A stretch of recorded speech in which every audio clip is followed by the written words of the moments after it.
Hello my dear students, this is Hasina Islam, lecturer, Department of English, Tongi Government College, Gazipur. I think you all are fine. I am also fine by the grace of Almighty Allah. This lecture is for the students of Honours 3rd year.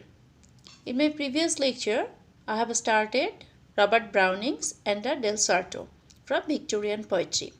Today I am going to discuss on this poem, and I told you that is in my next lecture I will give you more information regarding this poem. So I am going to discuss on the summary of this poem first, then I will try to read out some lines, important lines from this poem, and I will try to analyze those lines. Okay, so what is the summary? We know this is a Victorian poem, and Andrea DelSarto, our hero, and he is the speaker here, and Lucrezia, his beautiful wife, is the listener, silent listener here. So Andrea DelSarto is a painter, we know, who has worked in the court of French King Francis I. He loves Lucrezia very much, and in his youth, and he could not marry her at that time. He marries her when she is widowed, but she is not faithful to him. Actually, Lucrezia was not faithful to Andrea DelSarto. Okay, this is conversation. Actually, this poem is a conversation between Lucrezia and Andrea DelSarto. Lucrezia wants to leave him. Lucrezia wants to leave Sarto forever. Even his love for her is not yet all dismissed. Though, Andrea DelSarto loves her so deeply, but she wants to leave her forever. Lucrezia wants to leave him forever. Okay, so the following paragraph, this is the main issue. This is the crisis in this poem. And Browning very often he raises a crisis in his poem. So this is the crisis. Lucrezia does not want to live with Andrea DelSarto. So this is the total summary of this monologue, and Andrea praises Lucrezia's beauty. We know Lucrezia is very beautiful, and Andrea praises her beauty. And Andrea praises Lucrezia's beauty. Andrea DelSarto asks his wife to sit beside him and listen to him. He then requests her to sit beside him because he wants to paint a new picture, and by selling this picture he will get some money, and Andrea wants to give this money to Lucrezia. Okay, so this time he wants him to relax and and be inspired through her smiles. And at the very beginning we find that he requests her to sit beside him and inspire him with her smile. But Lucrezia is not faithful to him. She is ready to go out, as his cousin, actually her cousin, that is actually the lover, is whistling, that is making whistle to call her. She needs money to pay off the debts. Okay, that is Lucrezia wants to pay off the debts of his lover. Okay, her cousin. For that to pay off the debt. For that purpose, Andrea has to draw a picture, and to fulfill this purpose, Andrea has to draw a picture. The picture will be sold, and the money is kept into the hands of his wife to clear the debts. For that, he needs inspiration. So Andrea wants to paint a new picture, and he needs Lucrezia's inspiration, and by selling this picture he will pay the money to her. He will give the money to Lucrezia to pay the debts of the cousin, or to pay the loan of the cousin. Okay, so the smile of the loved wife can help him. Her smile is the main inspiration for him. Okay, he gets inspiration from her smile.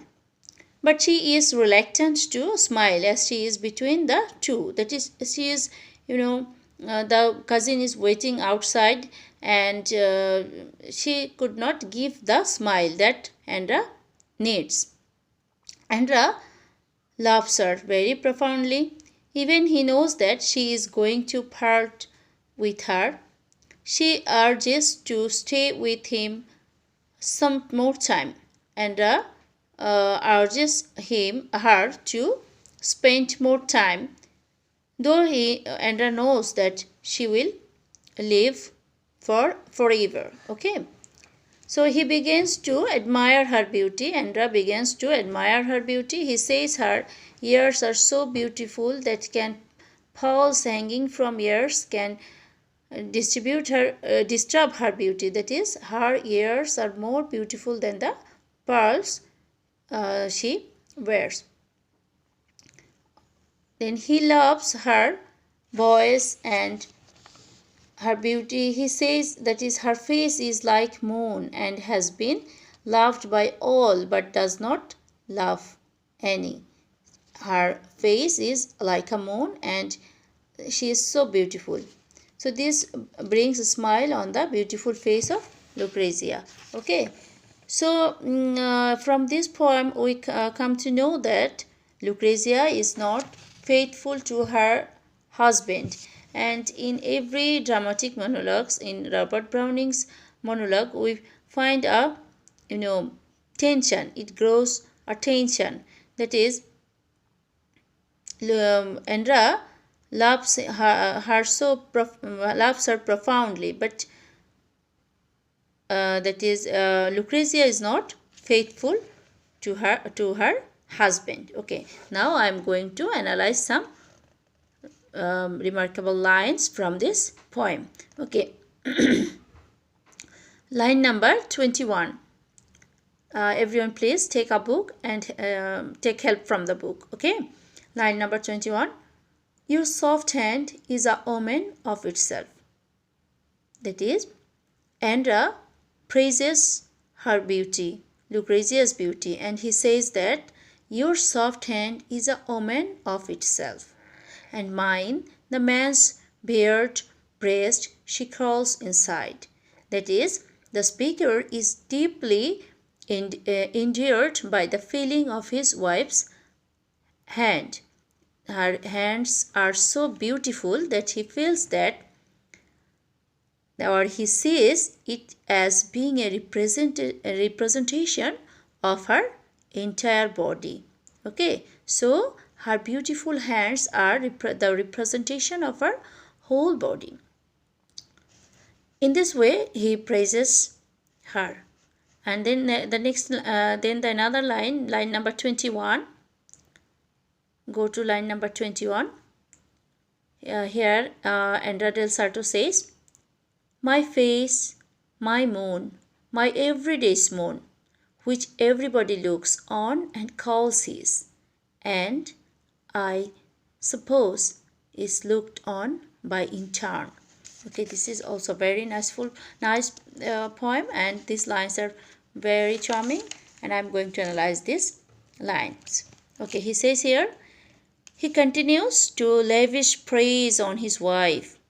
He praises his wife as he thinks about her image hanging in the homes of men. He paints the picture on seeing her face, her beautiful face, and these pictures are hanging on, or this image, her image, hanging in the homes of men that have purchased his work. Those men who purchased his work, these pictures hangs on the wall of those men, and they sees this beautiful face, okay, Lucrezia's beautiful face.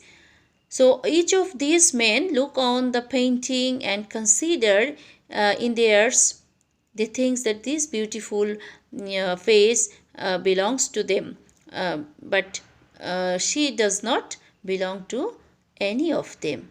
Okay, so that's why he is saying my moon. Okay, my face, my moon. That is, he praises her beauty. The speaker says to believe that Lucrezia is the ideal model for his work, as he says that with one smile from her he is able to compose a whole painting. That is, with the help of her smile, she can make a whole painting. That is all the inspiration that he needs. So she gets this inspiration from her beautiful face and her beautiful smile. Okay, then line number 60. I can do with my pencil what I know, what I see, what at bottom of my heart. So here he is saying that is, the artist knows the skills that he possesses. He knows, and DelSarto knows his skill, the skill he possesses, and he can feel his own ability coming from his heart that allows him to create anything. He can make the sketch without any fault. Okay, it is easy for him to do perfectly with what others struggle with, but it is very easy for him to do. He knows his skill, he can easily do this. Okay, then in line number 68, again Andrea says here, no sketches first, no studies, that's long past. I do what many dream of all their lives. Okay, so he says he needs no sketch. Okay, the speaker goes on allowing himself a few more lines of self indulgence, saying that he has never needed to sketch or study a subject before he draws it. So he can easily draw this picture. This is his skill. Okay, and now I am going to discuss on the from line number 183. Okay, these lines are very important for you, and you need to know the analysis of this line. Okay, for do you know, Lucrezia, as God lives, sighed on the Angelo his every self. To Raphael, I have known it all these years. So Andrea here compares with other two artists, Michelangelo and Raphael. Okay, and DelSarto continues to speak to his wife, Lucrezia, imploring her to understand the daily trauma he goes through as he thinks about his place amongst the great artists. We know Michelangelo and Raphael, those were great artists, great painters. So he imagines a conversation between the two great Renaissance masters, Raphael and Michelangelo. He likes to think of Michelangelo saying to Raphael as he paints to Rome that there is another artist that works in our Florence and is not acknowledged. That is, here he thinks that Michelangelo and Raphael, they are in a conversation. In a conversation, they are saying about Andrea DelSarto, and they mentioned him, that is, this artist is not acknowledged. No one knows him. Okay, but he is very skilled painter. So he thinks himself, this man, if he were to be given the same commission that you, meaning Raphael, were given, then he would give you serious competition. Okay, so the commission that Raphael gets from his paintings, if it was given to Andrea DelSarto, he would be a competitor of rifle. So all these things he thinks, and he thinks that if he get the proper chance and proper commission, then even his wife Lucrezia, he might be very proud of his husband. So these are the weakness, and he thinks himself, that is, he didn't get the proper commission. And I think the last lines are very striking, and in my next lecture I will discuss from the last stanza and some more lines from this poem.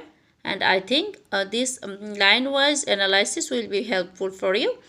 And till then, everyone, please be safe, and Allah Hafiz. Have a nice day.